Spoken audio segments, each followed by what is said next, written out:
अस्सलामु अलैकुम दोस्तों, मुफ्ती एम कासमी साहब ने हमारी सेहत के बारे में क्या बताया और कामयाबी के राज के बारे में क्या बताया। आपको बहुत कुछ सीख मिलेगी इस वीडियो में। वीडियो को ज़रूर देखिएगा लास्ट तक। चलिएगा, मुफ्ती साहब बताएंगे आपको सही तरीके से। अस्सलामु अलैकुम वरहमतुल्लाहि वबरकातुहू। इस्लामिक डेली रूटीन क्या होना चाहिए एक मुसलमान का? क्योंकि आपका अगर डेली रूटीन अच्छा होगा तो आपकी सेहत भी अच्छी रहेगी और आपकी वेल्थ भी अच्छी रहेगी, यानी हेल्थ भी अच्छी, वेल्थ भी अच्छी, अगर आप डेली रूटीन अपना अच्छा बनाते हैं। और एक मुसलमान के लिए ज़रूरी हो जाता है कि वो अपने आका जनाब रसूलुल्लाह सल्लल्लाहु अलैहि वसल्लम को फॉलो करे, क्योंकि अल्लाह और अल्लाह के रसूल के तरीक़े में कामयाबी है। कुरान में अल्लाह ने इरशाद फरमाया, वमन युतिइल्लाह वर रसूल फ़क़द फ़ाज़ फ़ौज़न अज़ीमा, कि जो अल्लाह और उसके रसूल की इताअत करेगा उसको कामयाबी हासिल हो जाएगी। और सिर्फ कामयाबी नहीं, फ़क़द फ़ाज़ फ़ौज़न अज़ीमा, बड़ी कामयाबी। अगर आप सहाबा इकराम की ज़िंदगी को देखें तो सहाबा इकराम की ज़िंदगी हुज़ूर अलैहिस्सलातु वस्सलाम के नक्शे कदम पर गुज़रा करती थी। सुबह शाम, दिन रात, सोना जागना, उठना बैठना, सब हुज़ूर अलैहिस्सलातु वस्सलाम की एक एक सुन्नत के मुताबिक हुआ करता था। तो आप देखिए कि दुनिया आज भी उनको याद करती है और उन्होंने कितनी बड़ी बड़ी हुकूमतें की, कितने बड़े बड़े इल्म वाले थे वो, कितने बड़े बड़े पैसे वाले थे वो। क्योंकि अल्लाह और अल्लाह के रसूल के तरीक़े के मुताबिक जो चलेगा तो ऐसा पॉसिबल ही नहीं है कि वो दुनिया में नाकाम हो जाए। आखरत की कामयाबी तो है ही पक्की। जब आखरत की कामयाबी पक्की है तो दुनिया की हैसियत तो अल्लाह के नज़दीक मच्छर और मक्खी के पर से भी ज़्यादा गई गुजरी है, तो दुनिया नहीं मिलेगी। इसीलिए ज़रूरी है कि एक मुसलमान अगर कामयाब बनना चाहता है तो वो अपना डेली रूटीन शरीयत के मुताबिक गुजारे, अल्लाह और अल्लाह के रसूल के बताए हुए तरीक़े के मुताबिक अपना डेली रूटीन बनाए। इसीलिए आज मैं आपको बताने जा रहा हूँ इस्लामिक डेली रूटीन एक मुसलमान का कैसा होना चाहिए। इंशाअल्लाह आपकी दुनिया और आखरत दोनों बेहतरीन बन जाएंगे। आप हेल्थ के एतबार से भी बेहतरीन बनोगे और वेल्थ के एतबार से भी इंशाअल्लाह आपकी जो कमाई होगी वो बरकत वाली हो जाएगी। चलिए शुरू करते हैं। सबसे पहले कि हमारा सबसे इम्पोर्टेंट काम जो दिन और रात का होता है वो क्या होता है? सोने जागने का। क्योंकि सोने जागने का तरीक़ा अगर ठीक हो गया हमारा, तो मैं समझता हूँ कि जिस्मानी जो बीमारियाँ आजकल लगी हुई हैं उनसे भी निजात मिलेगी, नमाज़ें भी पाबंदी के साथ होंगी और आपकी बॉडी के अंदर चुस्ती फुर्ती भी बाकी रहेगी। रसूलुल्लाह सल्लल्लाहु अलैहि वसल्लम के सोने जागने के तरीक़े सिलसिले में हदीस में ये मिलता है कि आप अलैहिस्सलातु वस्सलाम इशा की नमाज़ पढ़कर सो जाया करते थे। और हदीस में भी आप अलैहिस्सलातु वस्सलाम ने इरशाद फरमाया है कि इशा की नमाज के बाद फालतू कामों में मशगूल मत रहो। हाँ, अगर कोई इंपॉर्टेंट काम है, कोई बहुत ज़रूरी काम है जो रात को ही आपको करना है तो अलग बात है। लेकिन अगर इशा की नमाज़ पढ़ने के बाद आपको कोई ज़रूरी काम नहीं है, कोई इंपॉर्टेंट काम नहीं है, तो बस काम निपटा के फ़ौरन सो जाओ। और आप अलैहिस्सलातु वस्सलाम की आदत मुबारका भी यही थी कि हुज़ूर अलैहिस्सलातु वस्सलाम इशा की नमाज़ पढ़ने के बाद काम वगैरह सिमटा के आराम करने चले जाया करते थे और सुबह तहज्जुद के वक्त आप अलैहिस्सलातु वस्सलाम उठा करते थे, तिहाई रात में। तिहाई रात का मतलब क्या हुआ? अगर हम इंडिया के हिसाब से बात करें तो सुबह के 2:30 बजे या 3 बजे ऐसे समझ लो आप। तो आप इशा की नमाज़ पढ़ने के बाद फ़ौरन सो जाओ और जो काम आपको रात को करने भी हैं तो जल्दी सो जाओ और सुबह जल्दी उठ जाओ और वो काम सुबह जल्दी उठ के निपटाओ। तहज्जुद की नमाज़ आप अलैहिस्सलातु वस्सलाम के ऊपर फ़र्ज़ थी, तो आप अलैहिस्सलातु वस्सलाम इशा की नमाज़ के बाद जल्दी सोते थे और तहज्जुद के टाइम उठ जाया करते थे। अगर आप मेडिकल साइंस के हिसाब से देखें तो रात को जल्दी सोना और सुबह को जल्दी उठना ये कितने फ़ायदे की चीज़ है। तो हमारी शरीयत ने वो तमाम चीज़ें सुन्नत की शक्ल में हमें दे दी हैं जिससे हमें दुनिया में भी फ़ायदे हो सकते हैं और आखिरत में भी फ़ायदे हो सकते हैं। स्टूडेंट्स के लिए बेस्ट टाइम सुबह का टाइम है पढ़ने के लिए, क्योंकि उस टाइम माइंड फ्रेश होता है, याद जल्दी होता है। आप अगर किसी प्रोजेक्ट पे काम कर रहे हैं तो सोचने के लिए, उस प्रोजेक्ट को सॉल्व करने के लिए, उसको बेहतरीन तरीके से करने के लिए सुबह का टाइम बेस्ट है। तो पहली चीज़ जो हमें अपनी ज़िंदगी में चेंज करना चाहिए वो है सोने और जागने का टाइम। हमने और आपने इसमें बहुत गड़बड़ी करके रखी हुई है। अल्लाह ने हमारी बॉडी को ऐसा बनाया हुआ है कि जब रात होती है तो इस बॉडी को आराम चाहिए और जब दिन होता है तो इस बॉडी को एक्टिविटीज़ चाहिए। लेकिन हमने क्या कर रखा है, रात को हम जागते हैं और दिन में सोते हैं।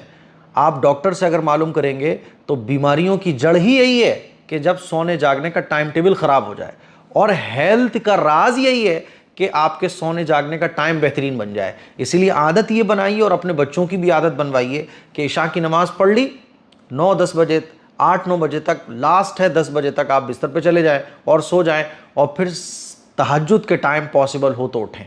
वैसे तो 6-7 घंटे की नींद पूरी करें, तहज्जुद के टाइम नहीं उठ पा रहे तो कम से कम एटलीस्ट फजर के टाइम तो उठें आप, है ना।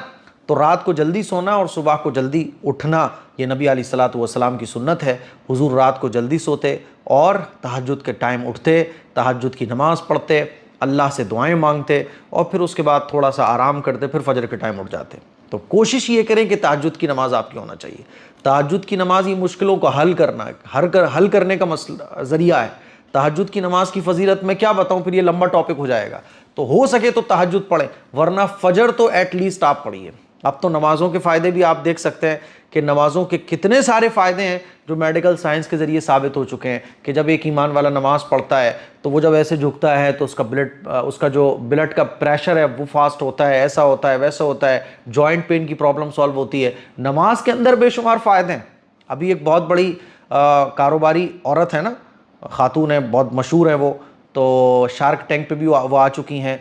तो उन्होंने नमाज के ऊपर बहुत सारे फ़ायदे के बारे में बात की थी कि नमाज़ पढ़ने के कितने सारे फ़ायदे हैं। तो उनको जो है ना बहुत सारे इस्लाम और मुसलमानों के दुश्मनों ने लपेट दिया था। तो मैं ये बताना चाह रहा हूँ कि गैर मुस्लिम भी जानते हैं कि नमाज के कितने फ़ायदे हैं। सवाब तो है ही, लेकिन इसके बॉडी को कितने फ़ायदे हैं। लोग बोलते हैं कि वो करो, वो क्या चलता है, वो ये आसन कर लो, वो आसन करो। नमाज ऑलरेडी हमारे पास है, नमाज क्यों नहीं पढ़ते आप। तो भाई नमाज ये बहुत इंपॉर्टेंट है, फजर की नमाज तो ख़ास तौर पर। तो अल्लाह के नबी सल्लल्लाहु अलैहि वसल्लम फ़जर की नमाज़ में फिर उठते थे और फजर की नमाज़ पढ़ने के बाद अव्वल वक्त में हुज़ूर अलैहिस्सलातु वस्सलाम फ़जर की नमाज़ पढ़ाते, और फिर फजर की नमाज़ पढ़ाने के बाद सहाबा इकराम के साथ हुज़ूर अलैहिस्सलातु वस्सलाम की मजलिस रहती थी इशराक़ तक, और सहाबा इकराम के साथ फिर गुफ्तगू होती थी। कोई सहाबी ने कोई ख्वाब देखा होता था तो हुजूर से उसकी ताबीर मालूम करते थे। हंसी मजाक, दिल लगी और दुनिया के मशवरे, दीन के मशवरे, अच्छी बातें और आपस की बातें सब वही फ़जर की नमाज़ के बाद से लेके इशराक़ तक हुआ करती थी। फिर हुजूर अलैहिस्सलातु वस्सलाम इशराक़ की नमाज़ पढ़ा करते थे और इशराक़ की नमाज़ पढ़ने के बाद घर तशरीफ़ ले जाते थे। घर पे जाने के बाद जो भी नाश्ता वगैरह करना हो या जो भी काम हो वो निपटाते थे। घर में हुजूर अलैहिस्सलातु वस्सलाम की लाइफ ऐसी थी, हज़रत आयशा सिद्दीक़ा रज़ी अल्लाह तआला अन्हा फरमाती हैं कि हुजूर अलैहिस्सलातु वस्सलाम घर में जब होते थे तो घर के जितने भी छोटे छोटे काम हैं खुद निपटा दिया करते थे। कभी अपने कपड़े कहीं से पड़ गए, बटन टाकना है तो खुद से ही बटन टाक दिया। हज़रत आयशा सिद्दीक़ा रज़ी अल्लाह तआला अन्हा और दीगर अज़वाज मुतहरात का हाथ बटा दिया, घर के जो छोटे मोटे काम हैं वो कर दिए, है ना। तो इसीलिए हमें भी ऐसे बनना चाहिए कि घर के छोटे मोटे काम खुद ही निपटा दो, अपनी अहलिया का हाथ बटाओ, घर के और कामों में हाथ बटा दो। तो ये आप अलैहिस्सलातु वस्सलाम की आदत मुबारका थी घर में रहते हुए, ठीक है। बहुत इंपॉर्टेंट चीज़ है कैलूला। दोपहर के वक्त आप अलैहिस्सलातु वस्सलाम कैलूला फरमाते थे। आप दोपहर का खाना खाइए, खाना खाने के बाद आधा घंटा, पौना घंटा या 1 घंटा आप आराम कीजिए। ज़रूरी नहीं है सोना। कैलूला का मतलब ये नहीं होता कि सोना, बल्कि कैलूला का मतलब ये होता है कि माइंड को रिफ़्रेश करना, है ना। जब आपने खाना खाया दोपहर का, तो दोपहर का खाना खाने के बाद अब आप रेस्ट कीजिए, थोड़ा सा आंख बंद करके बस अपने माइंड को फ्रेश कीजिए, सुकून का सांस लीजिए, है ना। ज़ोहर की नमाज़ पढ़ लें आप, या ज़ोहर की नमाज से पहले आप आराम से कैलूला कीजिए।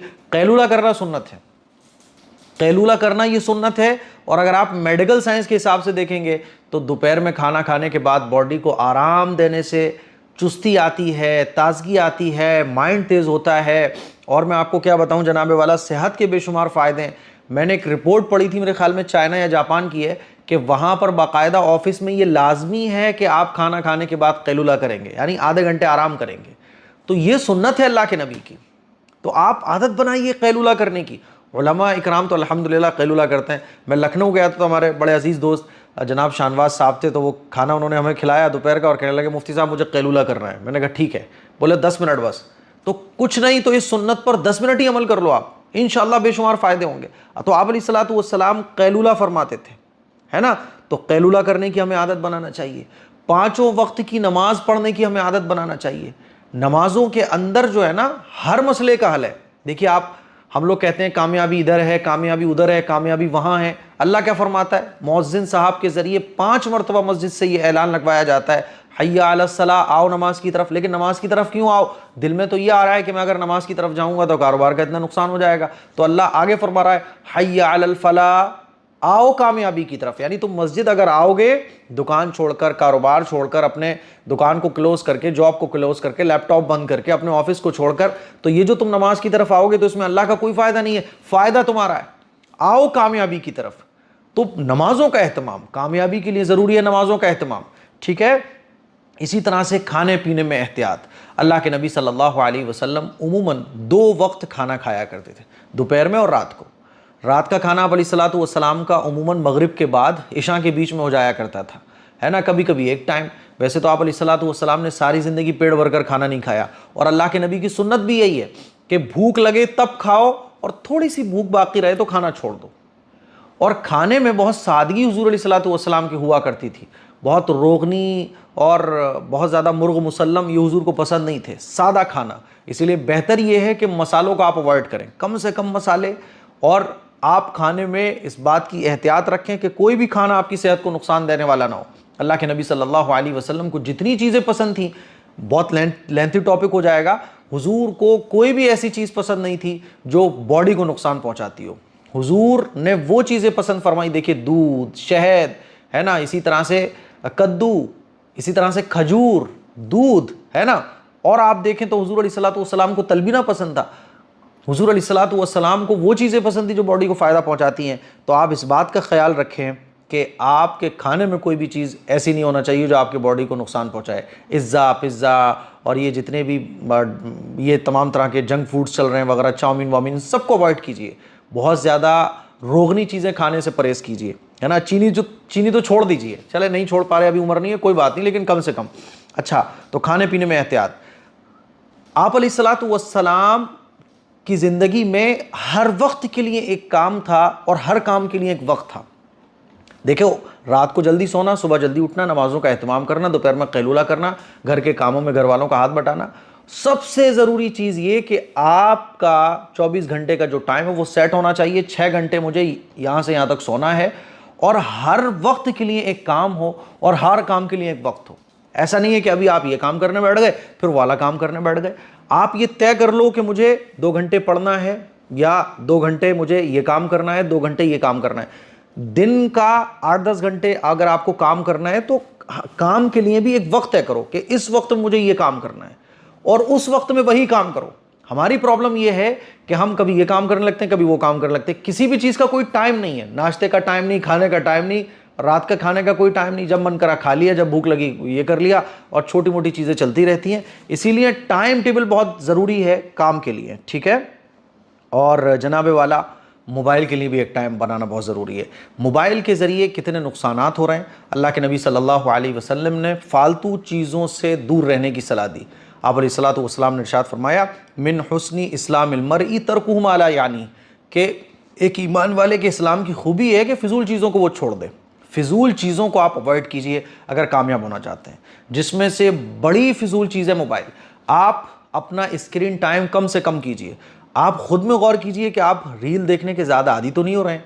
आप बार बार मोबाइल उठा के यूट्यूब और इंस्टाग्राम और फेसबुक खोल के कुछ देखना तो शुरू नहीं कर देते। फिजूल चीज़ों से बचने की कोशिश कीजिए।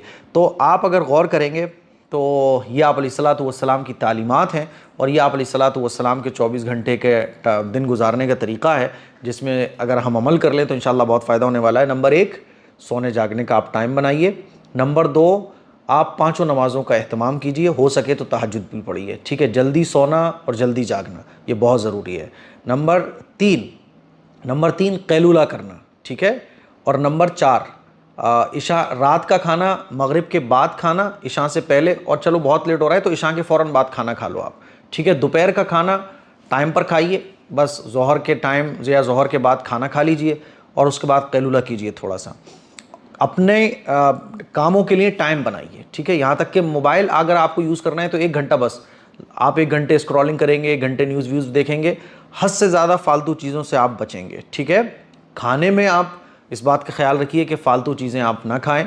अपनी सेहत का जितना ख्याल आप कर सकते हैं उतनी आप दवाओं से बचे रहेंगे। अगर आप खाने पीने में बेहतियाती बरतेंगे तो फिर डॉक्टरों के यहाँ आपको मोहताज बन के जाना पड़ेगा, दवाइयों के सहारे ज़िंदगी गुजारना पड़ेगी, इसीलिए आप इसका ख्याल रखिए। वॉक करने की कोशिश कीजिए। आप अलैहिस्सलातु वस्सलाम जब चला करते थे ना तो तेज़ चला करते थे, चुस्ती फुर्ती के साथ चला करते थे। वॉक करना भी अल्लाह के नबी सल्लल्लाहु अलैहि वसल्लम की सुन्नत है। हो सके ज़्यादातर काम आप वॉक करके कीजिए, ये नहीं कि स्कूटी लेके यहाँ चले गए वहाँ चले गए। अगर आप जा सकते हैं आधा किलोमीटर 1 किलोमीटर पैदल आदत बनाइए। जितना आप पैदल चलने की आदत बनाएंगे आपकी बॉडी फिट रहेगी। ठीक है, तो ये कुछ बातें थीं जो मैंने आपके सामने रखी हैं। और एक आखिरी बात, इबादात और ज़िक्र अस्कार के लिए भी कुछ वक्त ख़ास कीजिए। 5 वक्त की नमाज़ें तो अलग हैं, इसके अलावा अल्लाह के सामने इबादत करने के लिए, ज़िक्र अस्कार के लिए, दुआओं के लिए, दुरूद शरीफ पढ़ने के लिए आधा घंटा 15 मिनट ये 24 घंटे में से ज़रूर निकालिए। वो टाइम चाहे रात का कर लें, 24 घंटे में कभी भी आप कर सकते हैं, लेकिन 15 से 20 मिनट, आधा घंटा, 1 घंटा अपनी सहूलत के एतबार से ऐसा ज़रूर निकालिए कि जिसमें सिर्फ़ और सिर्फ अल्लाह से दुआएँ हों, ज़िक्र अस्कार हों, है ना, नमाज़ पढ़ना हो, कुरान शरीफ की तिलावत हो। ये 1 घंटा सिर्फ अल्लाह के लिए। मैं आपको गारंटी से बोल रहा हूँ, इस तरह से अगर आप 24 घंटे अपने गुजारोगे तो ये इस्लामिक डेली रूटीन है जिसके ज़रिए आपकी सेहत भी अच्छी रहेगी और आप दुनियावी एतबार से भी बहुत तरक्की करोगे। दुआओं की गुजारिश है, इस पर अमल करेंगे तो इंशाअल्लाह फ़ायदा होगा।